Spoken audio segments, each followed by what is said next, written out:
जोपर्यंत कर्जमाफी नाही तोपर्यंत सरकारला मत देणार नाही असे बोर्ड गावागावात लावा। मराठवाड्याच्या दौऱ्यावर असलेल्या ठाकरेंचं आवाहन, तर दगाबाज सरकारशी दगाबाजी केली पाहिजे म्हणत हल्लाबोल।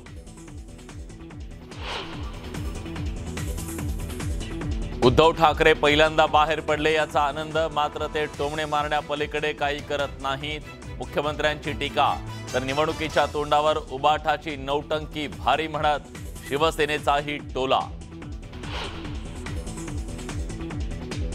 सोलापुरातील मोहोळमध्ये केंद्रीय पथकाकडून काळोखात चक्क टॉर्च घेऊन नुकसानग्रस्त शेतीची पाहणी। रात्री केलेल्या पाहणीत काय दिसलं याबाबत प्रश्नचिन्ह, तर पाहणी दौरा नसल्याचं प्रशासनाकडून स्पष्टीकरण। आघाडी करायची असेल तर इंडिया आघाडी सोबतच। निवडणुका स्थानिक मुद्द्यांवर असल्यानं स्थानिक नेत्यांना आघाडी किंवा स्वबळावर जाण्याचे निर्देश। उपमुख्यमंत्री एकनाथ शिंदेंनी कोल्हापुरातून फुंकलं निवडणुकांचं रणशिंग।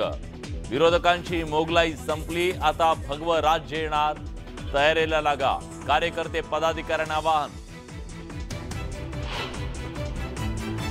मंत्र्यांच्या बंगल्यावर सरकारची पैशांची उधळपट्टी, सीएमची परवानगी नसतानाही दुरुस्ती। रोहित पवारांचा हल्लाबोल।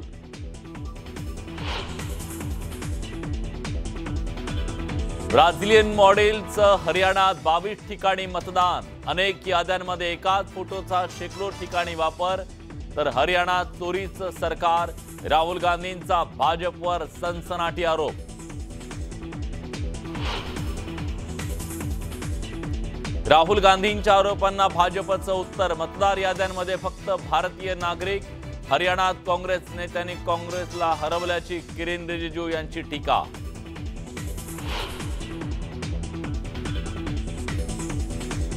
मुंबई उच्च न्यायालयाच्या नव्या इमारतीचं सरन्यायाधीशांच्या हस्ते भूमिपूजन। वांद्रे परिसरात उच्च न्यायालयाची नवी इमारत उभी राहणार, तर महाराष्ट्र राष्ट्रीय विधी विद्यापीठाच्या नवीन कॅम्पसचं भूमिपूजनही संपन्न।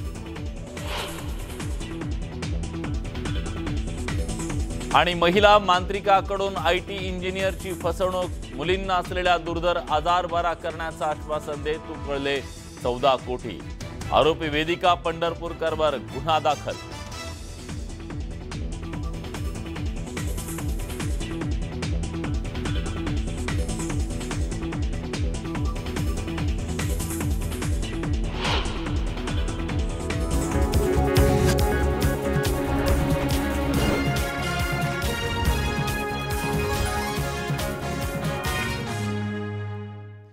मंडळी नमस्कार, मी विलास बडे, तुम्ही पाहताय आपला महाराष्ट्र आपली बातमी। अतिवृष्टीनं नुकसान झालेल्या शेतकऱ्यांना सरकारनं 32,000 कोटींचं पॅकेज जाहीर केलं। जाहीर केलेल्या त्या पॅकेजचा पंचनामा उद्धव ठाकरेंनी आज बांधावर जाऊन केला। जेव्हा शेतकऱ्यांनी आपली व्यथा त्यांच्या समोर मांडली तेव्हा उद्धव ठाकरे या सरकारला दगाबाज रे म्हणाले। त्यामुळे राजकारण तापलंय। दगाबाज रे, पॅकेजचं काय झालं रे? उद्धव ठाकरे शेतकऱ्यांच्या बांधावर। सत्ताधाऱ्यांचे ठाकरेंवर टीकेचे बाण। अनेक शेतकरी असे सर 2,000-3,000च्या पुढे पैसे आलेले नाहीत। एनडीआरएफ त्यांनी कशानुसार 8,500 त्यांनी 3 तुकडे केलेत। कुणाच्या खात्यावर 5,100, कुणाच्या खात्यावर 3,100 आलेत, ह्याच्या पुढे काय पैसे? आज तागायत एकाही शेतकऱ्याला अतिवृष्टीसाठी नुकसानीसाठी एकही रुपया तर आम्हाला प्राप्त झालेला नाही। हा आक्रोश आहे मराठवाड्यातल्या अतिवृष्टीग्रस्त शेतकऱ्यांचा। उद्धव ठाकरेंच्या समोर या शेतकऱ्यांनी आपली वेदना मांडली। मराठवाड्यात सप्टेंबर महिन्यात अतिवृष्टीनं हाहाकार उडवला। या अतिवृष्टीग्रस्त शेतकऱ्यांसाठी सरकारनं 31,000 कोटींचं पॅकेज जाहीर केलं, मात्र त्यानंतरही अनेक शेतकरी मदतीच्या प्रतीक्षेत आहेत। काही शेतकऱ्यांना अत्यंत तुटपुंजी मदत मिळाली। त्या पार्श्वभूमीवर सरकारला दगाबाज रे म्हणत उद्धव ठाकरे या पॅकेजचा आढावा घेण्यासाठी 4 दिवसांच्या मराठवाडा दौऱ्यावर आहेत। शेतकऱ्यांच्या मदतीच्या पॅकेजबाबत उद्धव ठाकरेंनी सवाल उपस्थित केलाय। दिवाळीच्या आत आम्ही पैसे देऊ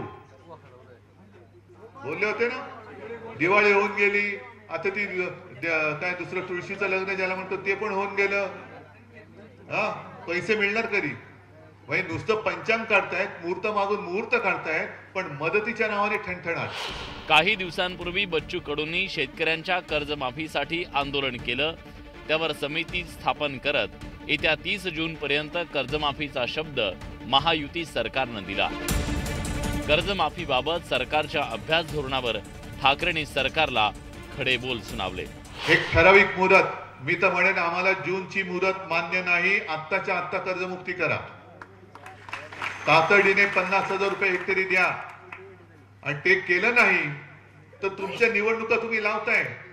आता निवडणूक काढून घेण्यासाठी म्हणून आज जूनचा वायदा केलेला आहे, कारण नगरपालिका परिषद यांच्या त्यांनी आचारसंहिता लावली, म्हणजे तिकडे काय बोलायचंच नाहीये। आणि मग तिकडे जिंकल्याचा आविर्भाव केला, कारण मतचोरी हा सुद्धा विषय पोहोचला की नाही तुमच्यापर्यंत, म्हणजे एकतर खोटं बोलायचं। शेतकऱ्यांशी संवाद साधत असताना उद्धव ठाकरेंनी मुख्यमंत्री फडणवीसांसह महायुती सरकारवर सवालांच्या फैरी डागल्या। त्याचसोबत शेतकऱ्यांना आपली ताकद दाखवण्याचं आव्हान केलं। या सरकार विरुद्ध आता आपल्याला एकवट व्हावंच लागेल, म्हणून मी सगळ्यांना नेहमी सांगतो की तुम्ही शेतकरी म्हणून एकवटत नाही तोपर्यंत तुम्हाला कोणी न्याय देणार नाही। शेतकरी म्हणून एकवट व्हा, शेतकऱ्याची ताकद, अरे तुम्ही त्या मातीतनं कोंब फोडता तर शेतकरी या सरकारला पाजर नाही फोडू शकत, या सरकारला पाजर नाही फोडू शकत। शेतकऱ्याची ताकद काय असते ती दाखवून द्या पहिली, आणि ती दाखवण्यासाठी आम्ही तुमच्या सोबत आहोत। उद्धव ठाकरेंनी केलेल्या या टीकेला मुख्यमंत्र्यांनीही उत्तर देत शेतकऱ्यांच्या मदतीसाठी सरकार कटिबद्ध असल्याची ग्वाही दिली। तर उद्धव ठाकरे शेतकऱ्यांच्या नावावर राजकीय पोळी भाजण्याचा प्रयत्न करत असल्याचा टोला सत्ताधारी लगावतायत। चांगलं आहे, विरोधी पक्षाचं काम आहे। पहिल्यांदा उद्धवजी बाहेर पडले आहेत, त्यामुळे मला आनंद आहे। दगाबाजने असा शब्दप्रयोग आपल्या सरकारसाठी केला उद्धव ठाकरे टोमणे मारण्याच्या पलीकडे काहीच करू शकत नाहीत। मी तर यापूर्वी देखील सांगितलं की विकासावर केलेलं त्यांचं एक भाषण दाखवा आणि 1000 रुपये मिळवा। उद्धव ठाकरेचा दौरा हा केवळ निवडणुकीवर डोळा ठेवून राजकीय दौरा आहे, आणि त्यांचा दौरा तुम्हाला माहिती आहे, मुख्यमंत्री असताना कधी शेतकऱ्याच्या बांधावर गेले नाही, मुख्यमंत्री असताना कधी त्या ठिकाणी विधिमंडळात आले नाही, मुख्यमंत्री असताना मंत्रालयाचा दरवाजा कधी बघितला नाही, 2-2.5 दिवस आले। आणि त्यामुळं आता हा राजकीय दौरा आहे, आणि या दौऱ्यामध्ये आता ते मोदीजीवर, माननीय देवेंद्रजीवर टीका करत सुटलेले आहे। पण त्यांनी